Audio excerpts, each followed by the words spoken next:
ये जो तस्वीरें आप देख रहे हैं ये किसी रेगिस्तान की नहीं बल्कि भारत को आंख दिखाने वाले पाकिस्तान की है, जहां आवाम दाने दाने के बाद अब पानी के एक एक बूंद के लिए मोहताज हो चुकी है। मिलिट्री और आतंकियों के आकाओं ने पूरे देश को उस मुकाम पर लाकर खड़ा कर दिया है जहां अब सिर्फ प्यास और बदहाली बची है।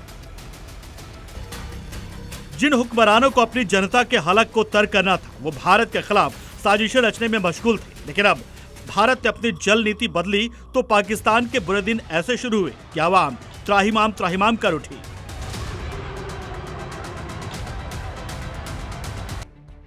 पाकिस्तान भूल गया था कि 1960 का दौर नहीं, ये नया भारत है जब पहलगाम में पाकिस्तान पोषित आतंकियों ने हमारे बेगुनाह नागरिकों का खून बहाया।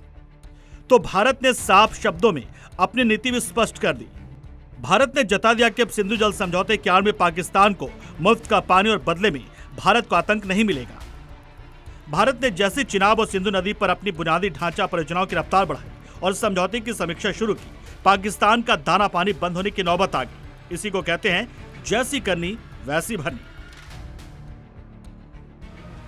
याद करिए बिलावल भुट्टो के वो दिन जब ये हुक्मरान मंचों पर खड़े होकर भारत को गीदड़ भभकियां दिया करते थे, परमाणु बम की धमकियां चमकाई जाती थी और कश्मीर के राग अलापे जाते थे। यही नहीं, ये वही बिलावल भुट्टो है जब भारत ने सिंधु समझौता रद्द कर दिया तो भारत को धमकाने लगे, और अब जब अपने आवाम को पिलाने के लिए पानी नहीं बचा तो सारी हिकड़ी धरी की धरी रह गई। कल तक जो पाकिस्तान छाती ठोकता था आज वो घुटनों पर आकर अपनी औकात देख रहा है। जिन हाथों में कभी बंदूकें और पत्थर थमाए थे आज उन्हीं हाथों में खाली बाल्टियां लेकर वहां के लोग अपनी किस्मत को रो रहे हैं। जब जब प्यास से गला सूख रहा है तो पाकिस्तान दुनिया के सामने हाथ फैलाकर गिड़गिड़ाने लगता है। बौखलाहट ऐसी कि इस्लामाबाद सीधे संयुक्त राष्ट्र सुरक्षा परिषद यानी यूएनएससी का दरवाजा खटखटाने पहुंच गया। पाकिस्तान के प्रधानमंत्री और विदेश मंत्री इशाक डार ने बकायदा यूएनएससी अध्यक्ष को चिट्ठी लिखकर रोना रोया है कि भारत चिनाब नदी पर जो प्रोजेक्ट्स बना रहा है वो नियमों के खिलाफ है।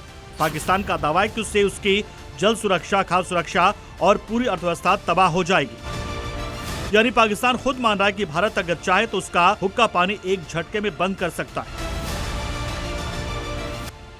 लेकिन आतंकिस्तान शायद ये भूल चुका है कि ये बदला हुआ, आत्मनिर्भर और बेहद मजबूत नया भारत ये वो भारत है जो न किसी की गीदड़ भभकी से डरता है और न ही किसी की धमकी को बर्दाश्त करता है। अगर पाकिस्तान को अपनी जल सुरक्षा और खाद्य सुरक्षा की इतनी ही चिंता है तो उसे अपने जमीन पर पल रहे आतंकी कारखानों को मटियामेट करना होगा, वरना भारत जब ठान लेता है तो पानी का रुख भी मोड़ना जानता है और दुश्मनों की हेकड़ी निकालना भी। ब्यूरो रिपोर्ट, जी मीडिया।